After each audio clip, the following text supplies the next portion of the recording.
Q19.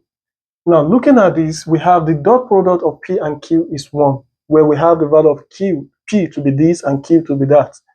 Find the value of X. So we have the answers given to us as this. But before I do this, let me just explain something to you.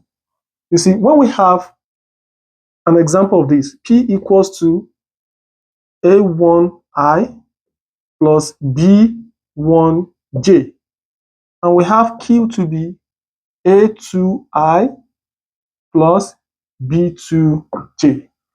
If you want to find the cross product of these two terms, just multiply A1 by A2, because they are both having the same thing. So multiply the coefficients.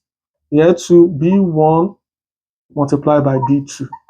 So you multiply the corresponding coefficients together. That's it. Now let's use the same approach. So here we have P times Q. So for I, the coefficient here is 3/5. Multiply by the coefficient of I here, which is -5/3. Plus the coefficient of J, which is X, times the coefficient of J here, we have 4/7. And we are told that the cross product is what? 1. I mean, the dot product is 1. So now, looking at this, 5 cancel out 5, 3 cancel out 3. Here we have -1 plus 4x/7 equals to 1. So now, looking at this, if -1 goes to the other side, here we have 4x/7 equals to 2. And now, cross multiplying, here we have 4x equals to 7 times 2, which is 14.